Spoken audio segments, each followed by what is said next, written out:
న్యాయాధిపతులు 8వ అధ్యాయము. అప్పుడు ఎఫ్రాయిమీయులు గిద్యోనుతో, నీవు మా ఎడల చూపిన మర్యాద ఎట్టిది? మిద్యానీయులతో యుద్ధము చేయుటకు నీవు పోయినప్పుడు మమ్మునేల పిలువలేదని చెప్పి అతనితో కఠినముగా కలహించిరి. అందుకతడు, మీరు చేసినదెక్కడా, నేను చేసినదెక్కడా? అబీయెజెరు ద్రాక్ష పండ్ల కోత కంటే ఎఫ్రాయిమీయుల పరిగే మంచిది కాదా?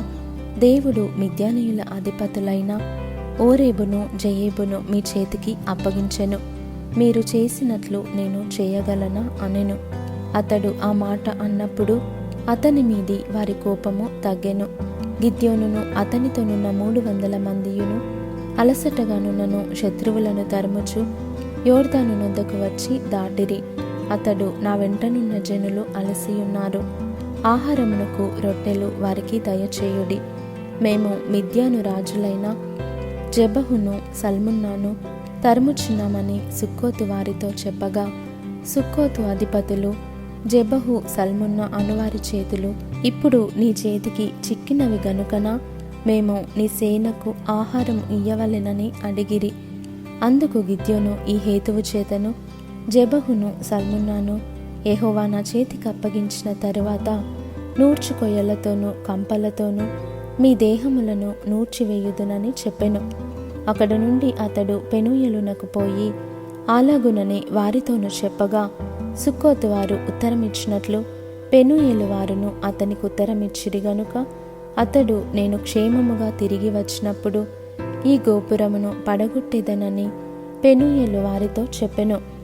అప్పుడు జెబహును సల్మున్నాయు వారితో కూడా వారి సేనలను అనగా తూర్పు జనుల సేనలన్నిటిలో మిగిలిన ఇంచుమించు 15,000 మంది మనుష్యులందరూ కర్కోరులో నుండిరి. కత్తిదూయు 120,000 మంది మనుష్యులు పడిపోయిరి.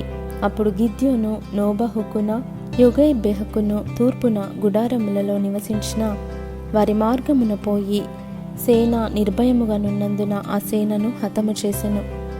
జెబహు సల్మున్నాయు పారిపోయినప్పుడు అతడు వారిని తరిమి మిద్యాను 2 రాజులైన జెబహును సల్మున్నాను పట్టుకొని ఆ సేననంతను చెదరగొట్టెను.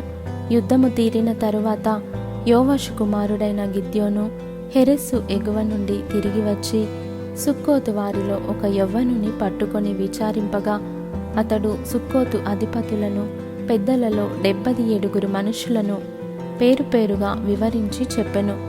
అప్పుడతడు సుక్కోతు వారి యొద్దకు వచ్చి, జెబహు సల్మున్నా అనువారి చేతులు నీ చేతికి చిక్కినవి గనుకన అలసియున్న నీ సేనకు మేము ఆహారం ఇయ్యవలెను అని మీరు ఎవరి విషయము నన్ను దూషించితిరో ఆ జెబహును సల్మున్నాను చూడుడి అని చెప్పి ఆ ఊరి పెద్దలను పట్టుకొని నూర్చు కొయ్యలను బొమ్మజముడును తీసుకొని వాటి వలన సుక్కోతు వారికి బుద్ధి చెప్పెను. మరియు నతడు పెనూయలు గోపురమును పడగొట్టి ఆ ఊరి వారిని చంపెను. అతడు, మీరు తాబోరులో చంపిన మనుష్యులు ఎట్టివారని జెబహును సల్మున్నాను అడుగగా, వారు నీ వంటి వారే, వారందరూ రాజకుమారులను పోలియుండిరనగా అతడు, వారు నా తల్లి కుమారులు, నా సహోదరులు, మీరు వారిని బ్రతకనిచ్చిన ఎడల యెహోవా జీవముతోడు మిమ్మును చంపకుందునని చెప్పి తన పెద్ద కుమారుడైన యెతెరును చూచి, నీవు లేచి వారిని చంపుమని చెప్పెను. అతడు చిన్నవాడు గనుక భయపడి కత్తిని దూయలేదు. అప్పుడు జెబహు సల్మున్నాలు, ప్రాయము కొలది నరునికి శక్తియున్నది గనుక నీవు లేచి మా మీద పడుమని చెప్పగా, గిద్యోను లేచి జెబహును సల్మున్నాను చంపి వారి ఒంటెల మెడల మీదనున్న చంద్రహారములను తీసుకొనెను.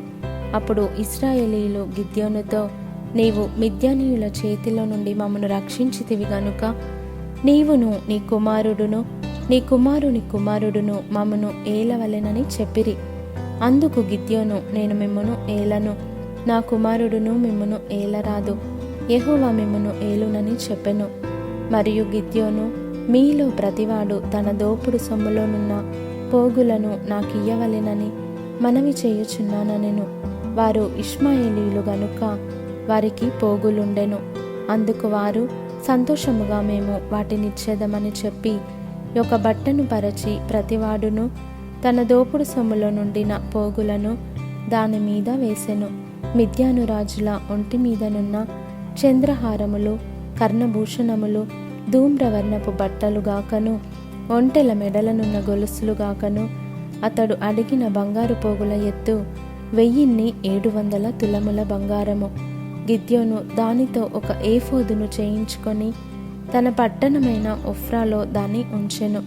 కావున ఇశ్రాయేలీయులందరూ అక్కడికి పోయి దానిని అనుసరించి వ్యభిచారులైరి. అది గిద్యోనుకును అతని ఇంటి వారికిని ఉరిగా నుండెను. మిద్యానీయులు ఇశ్రాయేలీయుల ఎదుట అనపబడి అటు తర్వాత తమ తలలను ఎత్తికొనలేకపోయిరి. గిద్యోను దినములలో దేశము 40 సంవత్సరములు నిమ్మలముగా నుండెను. తరువాత యోవాషు కుమారుడైన యెరుబ్బయలు తన ఇంట నివసించుటకు పోయెను. గిద్యోనుకు అనేక భార్యలున్నందున కడుపున కనిన 70 మంది కుమారులు అతనికుండిరి. షెకెములోనున్న అతని ఉపపత్నియు అతనికొక కుమారుని కనగా గిద్యోను వానికి అబీమెలెకను పేరు పెట్టెను. యోవాషు కుమారుడైన గిద్యోను మహావృద్ధుడై చనిపోయి అబీయెజ్రీల ఒఫ్రాలోనున్న తన తండ్రి అయిన యోవాషు సమాధిలో పాతిపెట్టబడెను.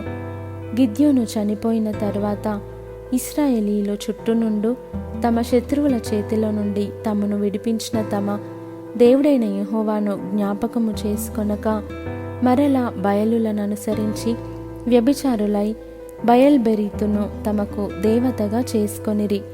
మరియు వారు గిద్యోనును యెరుబ్బయలు ఇశ్రాయేలీయులకు చేసిన ఉపకారమంతయు మరచి అతని ఇంటి వారికి ఉపకారము చేయకపోయిరి.